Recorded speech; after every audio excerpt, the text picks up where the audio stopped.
In this week's video, I will do a Bitcoin Malaysia theme news report after the charts review portion. Here are the one chart report and the two Bitcoin Malaysia related reports. 1. The technical analysis that indicates Bitcoin price consolidating for the next 4 months. 2. According to Prime Minister's office, Bitcoin Malaysia emails sent to GLCs by Prime Minister are fake. 3. TNB incurred 3.2 million ringgit loss to Bitcoin Malaysia miners in Kuantan. Hello YouTube, I am Eugene from Blockchain 360. If you find these topics I just mentioned interesting, I highly recommend you stay on and watch on till the end of this video.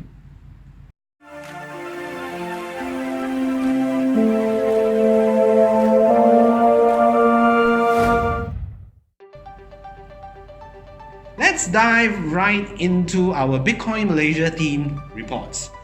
First off, according to the Prime Minister's office, emails sent to GLCs by the Malaysian Prime Minister Dr. Tun Mahathir are fake. This news was found on the MalaysianReserve.com, July 23rd edition. According to the news article, there have been widely circulated emails to various government-linked companies which were thought to be from Prime Minister Tun Dr. Mahathir Mohamad. The Office of the Malaysia Prime Minister, PMO, made it clear that the Malaysian Prime Minister's name and title were being misused by unknown parties and that the Prime Minister never sent Bitcoin Malaysia letters or Bitcoin Malaysia emails to the management at top levels in various Malaysian government-linked companies requesting for any support regarding Bitcoin Malaysia or other Bitcoin-related issues whatsoever. It was revealed that the Bitcoin Malaysia letters impersonating the Malaysia Prime Minister's name and title were contained with messages of the Prime Minister seeking personal backings from the government-linked companies for his administration.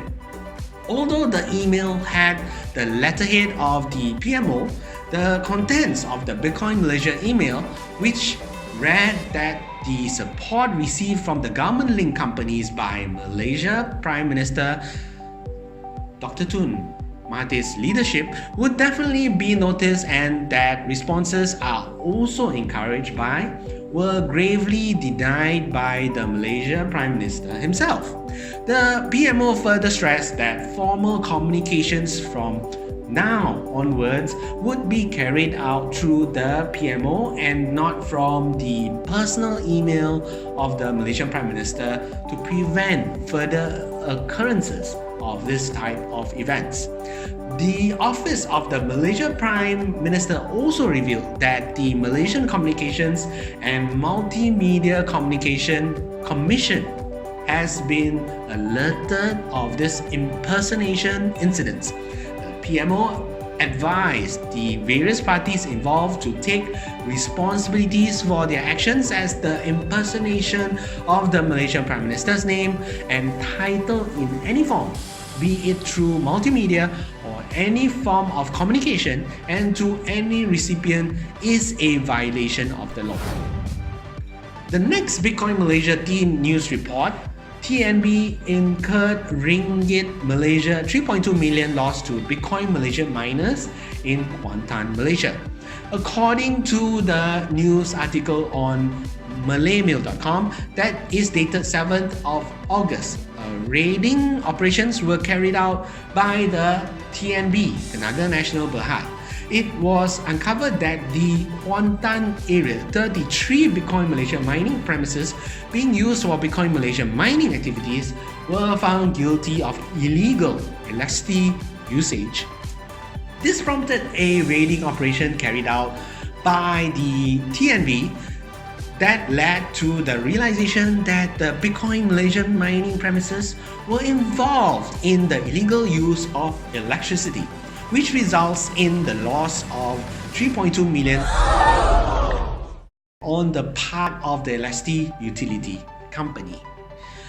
Further investigations were carried out by the general manager of the metering and distribution network, Siti Sarah Johanna Muhammad, who confirmed that after proper investigations, it was discovered that the Bitcoin mining Malaysia premises had been into Bitcoin Malaysia mining operations for 6 months without having proper electricity metering.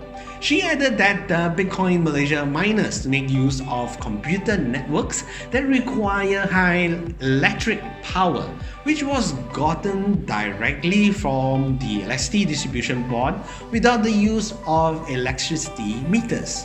She also reported that the raiding operation began at 10:30 am and was backed up by a search warrant from the Kuala Lumpur Magistrate Court with active involvement in the process by 30 team members alongside 5 personnel from the TNB Security Service Department. The first raiding operation was carried out at Kampong Jaya Gading. I pronounced it correctly. The first raiding operation carried out had led the team directly to the unmanned Bitcoin Malaysia mining premises that uses 150 amp of electricity that was not recorded by a meter, whereas the meter only recorded 3 amps. She added that the 3 amps recorded in the meter was used for such a suction fan and a lamp outlet, and according to calculations, the Bitcoin Malaysia miners paid a electricity bill of just $219, whereas they should have been paying a electricity bill worth $108,800 monthly. Wow! For the 1005 amp, which is not being recorded by the meter. She also added that the holder of the Bitcoin Malaysia mining premises energy account would definitely pay the arrears on the electricity bill.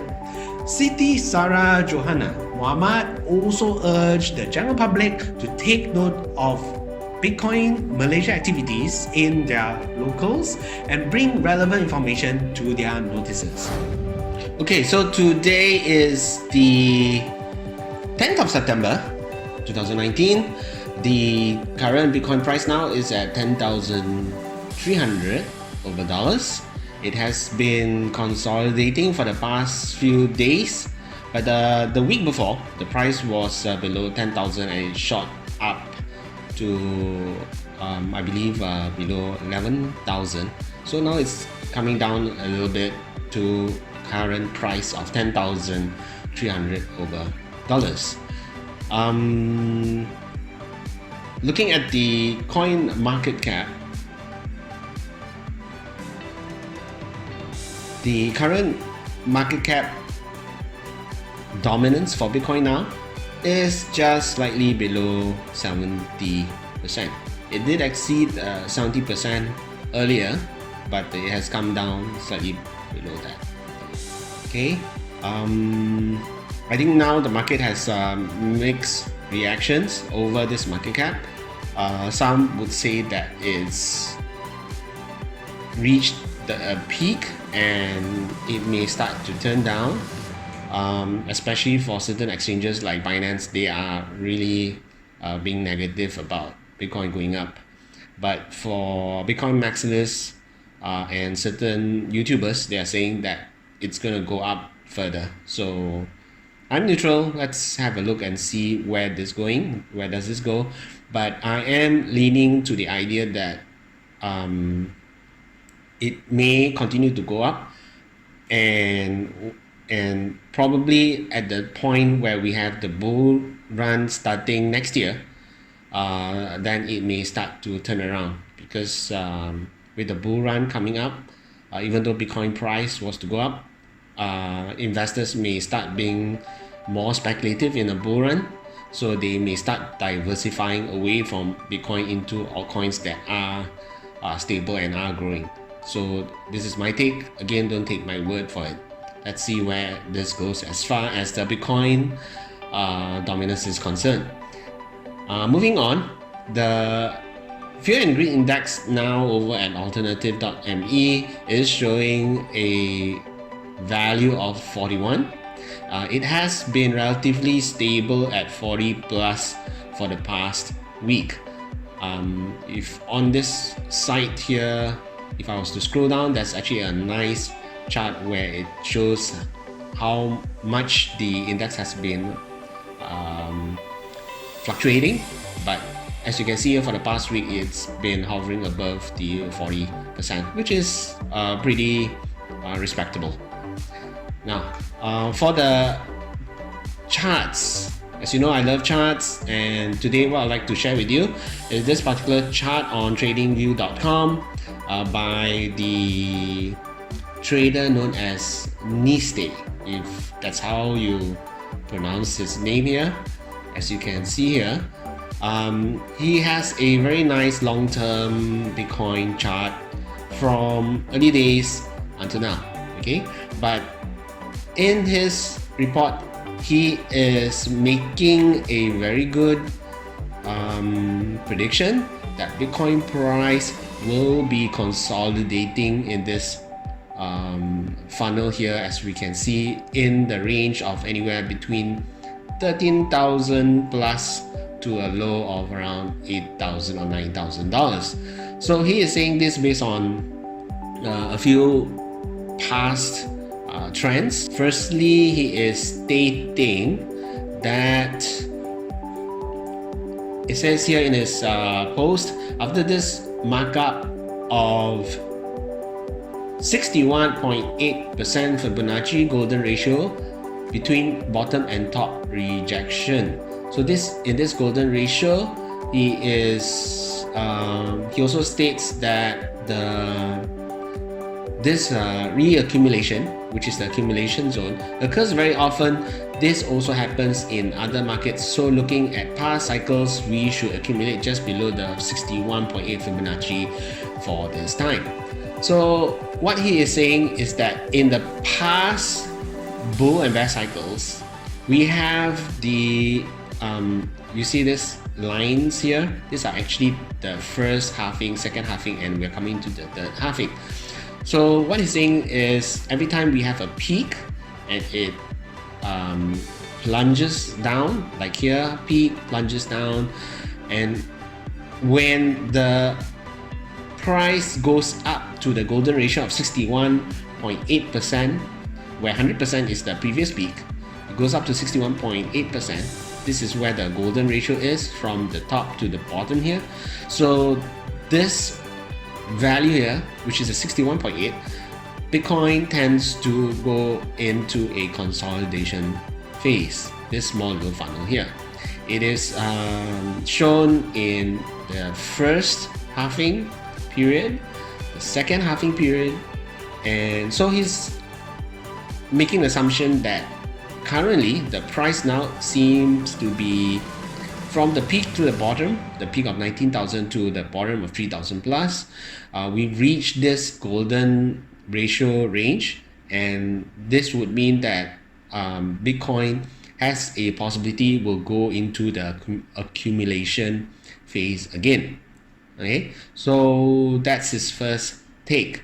The other second point that he says, this reaccumulation before we broke the 61.8 and started our bullish continuation had a duration of 147 days in the first cycle and 182 days in the second cycle, a duration increase of CA 23%. Following this formula, the reaccumulation would take about 224 days in this cycle. Okay, so in this second point, what he is saying is that if you are to look at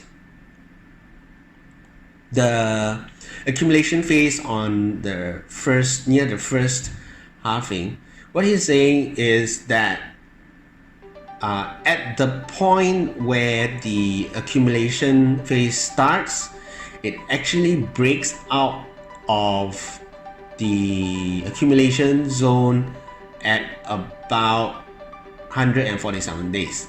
Okay, whereas the second time that happened, where it took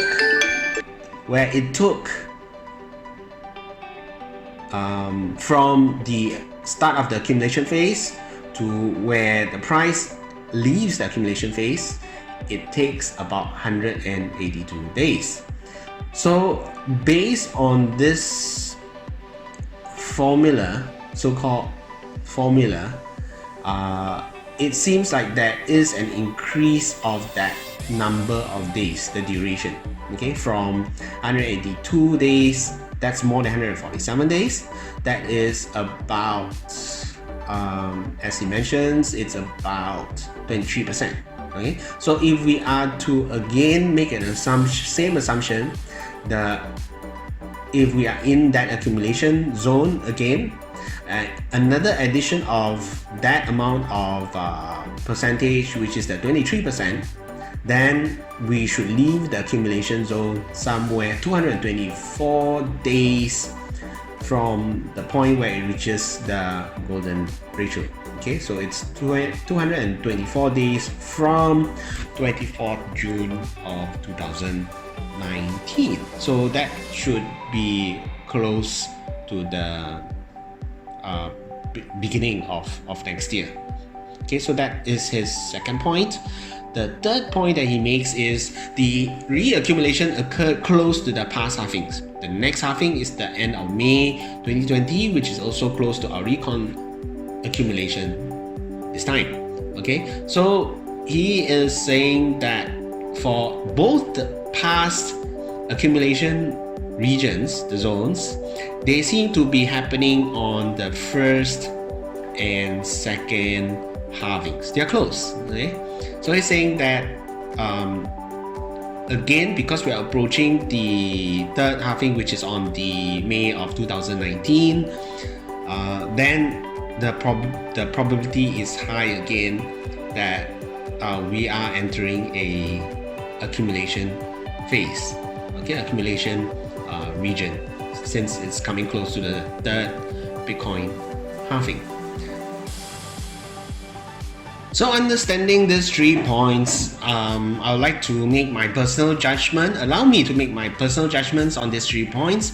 My personal opinion could either be acceptable, not acceptable, and plausible. Okay. So on the first point, that the reaccumulation zone, which is the golden box, as he highlights, will often be at the 61.8, which is the golden ratio, where it happens, because it has happened in the past cycle, and this would mean that again currently we are reaching that 61.8 Fibonacci golden ratio again. Then the accumulation should start occurring at this point. So on this fact, I find it acceptable.